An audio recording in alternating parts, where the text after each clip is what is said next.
Hi everyone, welcome to the channel. There are news that you cannot skip, choose to skip. Very important among them is this the news about the new telecom bill. Now, this particular telecom bill raises a lot of legal questions. First things first, you need to understand that in this particular bill, draconian powers have been given to the government. That is what the critics are saying because they have raised eyebrows over the manner in which the government is taking up power with respect to banning internet in certain regions, as well as the government is taking up surveillance powers. यानी government अपने आप को कुछ ऐसे अधिकार दे रही है जहाँ पे वो आपके मैसेजेस को डिकोड कर सकती है नेशनल सिक्योरिटी के इंटरेस्ट में। अभी तक ऐसा गवर्नमेंट कर नहीं पाती थी।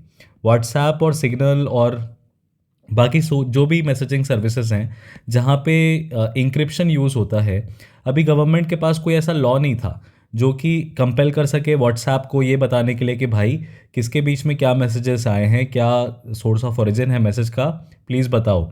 अभी तक गवर्नमेंट ऐसा नहीं कर पाती। पर अभी ऐसे नए टेलीकॉम बिल के आने के बाद सबसे पहले ये क्वेश्चन जो है रेज हुआ है।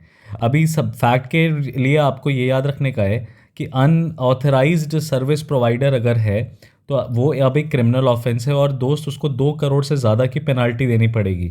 2 करोड़, आप सोच रहे हो एक टेलीकॉम ऑपरेटर जिसने गवर्नमेंट से परमिशन नहीं ली है उसको 2 करोड़ तक का फ़ाइन देना पड़ सकता है और उसको जेल भी हो सकती है। लेकिन इस पर्टिकुलर एक्ट का जो मेन पर्पस है वो ये है कि ये किस तरह की चीज़ों को रिप्लेस कर रहा है और इस पर्टिकुलर एक्ट का नाम क्या है। ठीक है, तो इसको डिजिटल इंडिया एक्ट्स के तहत आप देख सकते हैं कि एक पर्टिकुलर एक्ट थी डिजिटल इंडिया एक्ट, जिसके चलते गवर्नमेंट ये बताना चाहती थी कि डिजिटल इंडिया की तरफ वो आगे बढ़ रही है। लेकिन अभी उसने इस पर्टिकुलर एक्ट का नाम टेलीकम्युनिकेशन बिल रखा है, यानी ये पास होके टेलीकम्युनिकेशन एक्ट के अंदर के नाम से जानी जाएगी। अब टेलीकम्युनिकेशन के अंदर अभी तक तो सिर्फ सैटेलाइट्स सर्विसेज आती थी, लेकिन अभी अब क्या कर दिया है कि इस समय टेलीकम्युनिकेशन के अंदर इंटरनेट से आने वाली सर्विसेज भी ऐड हो जाएंगी। यानी कि OTT, over the top, Netflix, Amazon और व्हाट्सएप जैसी चीज़ें जो अभी तक IT एक्ट से रेगुलेट होती थी, राइट, ना कि केबल टीवी ऑपरेटर्स और ये वाली एक्ट से, अब ये रेगुलेट होंगे बेसिकली टेलीकम्युनिकेशन एक्ट से। तो इस पर्टिकुलर बिल के अंदर जो दो मेन पर्पस है वो ये है कि वायरलेस नेटवर्क्स और इंटरनेट सर्विस प्रोवाइडर्स के कंटेक्स्ट में जो लॉ है उसको कंसोलिडेट कर दिया गया है, मतलब कि लॉ को एक जगह लिख दिया गया है। ठीक है, दूसरा जो इम्पॉर्टेंट चीज़ किया है कि लाइसेंसिंग के जो तरीके थे टेलीकॉम ऑपरेटर्स को, उसको ईजी कर दिया गया है। यानी अब लाइसेंस लेने की ज़रूरत नहीं है, बहुत ज़्यादा फ़ी पे करने की ज़रूरत नहीं है, लेकिन हाँ गवर्नमेंट से परमिशन जो है अभी भी रिक्वायर्ड है। इसको ऑथराइजेशन कहा जा रहा है। जो क्वेश्चन के पॉइंट ऑफ व्यू से इम्पॉर्टेंट है वो ये है कि कौन सी 3 एक्ट्स हैं जो रिपील हुई हैं। तो टेलीग्राफ एक्ट 1885, याद रखिएगा, इंटरनेट बैन जो गवर्नमेंट करती है ना किसी भी जगह पे, अगर रायट्स हो जाएं, दंगे हो जाएं या कोई सिक्योरिटी की बात हो, वो टेलीग्राफ एक्ट के अंदर हुआ करता था, पर ये रिपील हो चुकी है और टेलीकम्युनिकेशन एक्ट के अंदर गवर्नमेंट ने ये पावर ले ली है। उसके बाद इंडियन वायरलेस टेलीग्राफी एक्ट 1933 और telegraph wires unlawful possessions act 1950। तो लार्जली टेलीग्राफ एक्ट को अब टेलीकम्युनिकेशन एक्ट में बदल दिया गया है, आप ऐसा कह सकते हैं। और इसमें इंपॉर्टेंट एक चीज़ है जो आपको ध्यान में रखनी है, ये है राइट ऑफ वे क्या होता है। देखिए, राइट ऑफ वे क्या है, अभी अपने को इंटरनेट के लिए तार बिछाना है, अगर अपने को ऑप्टिकल फाइबर केबल बिछानी है तो याद रखिएगा ये सभी किसी के घर के ऊपर से जाएगा, राइट। तो ये एक सरकारी दफ्तर हो सकता है, एक पब्लिक ऑफिस हो सकता है ना, एक पब्लिक प्रॉपर्टी हो सकती है या एक प्राइवेट प्रॉपर्टी हो सकती है। तो इसमें प्राइवेट प्रॉपर्टी वाला जो व्यक्ति है वो ये कह सकता है कि ये पर्टिकुलर टेलीकम्युनिकेशन का वायर मेरे घर के सामने से ज़मीन खोद के मत डालो। तो राइट ऑफ वे यानी बनाने के लिए जो मुझे जगह चाहिए उसका अधिकार, तो उसका अधिकार जो है अब गवर्नमेंट को दे दिया गया है, क्योंकि राइट ऑफ वे को का तरीका किस तरीके से एनफोर्स कर सकती है, एक्सरसाइज कर सकती है गवर्नमेंट इस अधिकार को, उसको फाइनली डिफाइन कर दिया गया है नए कानून में। यानी अब गवर्नमेंट को आसान होगा अपना फास्टर नेटवर्क का इंफ्रास्ट्रक्चर जो है, डिजिटल इंफ्रास्ट्रक्चर को फैलाने में मदद होगी। तो ये एक काफ़ी वेलकमिंग मूव है, जो सभी लोगों ने कहा कि ये तो बहुत अच्छी बात है। ये स्टेट गवर्नमेंट्स को और बिजनेसेस को दोनों को फ़ायदा करेगा एक तरीके से इंटरनेट कनेक्टिविटी और टेलीकम्युनिकेशन को प्रमोट करने में। और बहुत ही इंपॉर्टेंट अच्छी बात इसमें ये की गई है कि कंज्यूमर्स को प्रोटेक्ट किया गया है।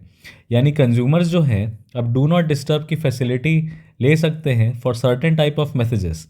यूज़र की परमिशन के बिना जो इस तरह के मैसेजेस नहीं आएंगे, तो इसके लिए भी रूल्स बनाए गए हैं, जो कि ऑब्वियसली टेलीकॉम ऑपरेटर्स या किसी भी इंटरनेट सर्विस प्रोवाइडर या किसी भी सोशल नेटवर्किंग ऐप को ध्यान में रखना पड़ेगा। और व्हाट्सएप और OTT इसके अंदर आ गया है, ये तो मैंने आपको बता ही दिया है। तो ये बहुत ही शॉर्ट में मैंने आपको टेलीकम्युनिकेशन बिल के बारे में बताया। अब इसमें क्या क्रिटिसिज्म है, इसमें क्या लीगल इश्यूज़ हैं, ये right of way for telecom infrastructure क्यों इम्पॉर्टेंट है, और किस तरीके से वन वेब को और साथ ही साथ स्पेस एक्स को अलाउ किया गया है, स्पेसिफिकली अलग तरीके से परमिशन दी गई है, कुछ ऐसा एडवांटेज है जो इन लोग को दिया गया है पहली बार, क्योंकि ये global mobile personal communication provider हैं। तो इनको फर्स्ट शेड्यूल में क्या किया गया है, आखिरकार ये फर्स्ट शेड्यूल कैसे डिफरेंस है इस पर्टिकुलर एक्ट का, इसके बारे में जानने के लिए ज्वाइन करें हमारे क्लैट मिनी की क्लासेस को। उसमें हम डिटेल में सिर्फ डिस्कस ही नहीं करते, बल्कि आपको ऐसे समझाएंगे, चीज़ों को ऐसे समझाएंगे कि आपको एक ही बार में याद हो जाएगी। क्योंकि सबसे ज़्यादा प्रॉब्लम यही होती है कि हम जीके पढ़ते तो जाते हैं, लेकिन हमें वो याद नहीं होती। तो याद करने के लिए स्टोरीज़ का होना बहुत ज़रूरी है। यानी किसी भी व्यक्ति का भी बैकग्राउंड इन्फॉर्मेशन, कॉन्टेक्स्ट, उसका पर्पस पता चल जाए अगर आपको, तो आप लार्जली चीज़ें अज्यूम कर सकते हैं। और जब आप अज्यूम कर सकते हैं तो आपका जो कॉमन सेंस है वो काफ़ी डेवलप हो जाता है। कॉमन सेंस के माध्यम से एग्ज़ामिनेशन में आप एलिमिनेशन टेक्निक का इस्तेमाल कर पाते हैं।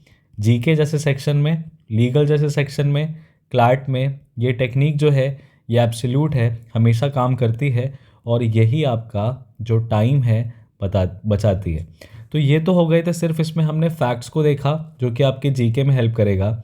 लेकिन इसमें क्यों क्रिटिसिज्म है इतना, इसमें क्या लूप होल्स हैं जो करेक्ट करना चाहिए, और किस तरीके से गवर्नमेंट, कह सकते हैं आप कि गवर्नमेंट एब्सोल्यूटिस्ट हो रही है यहाँ पे, और एक तरीके से गवर्नमेंट इतनी ज़्यादा पावर्स अपने पास ले रही है विथ रिस्पेक्ट टू इंटरनेट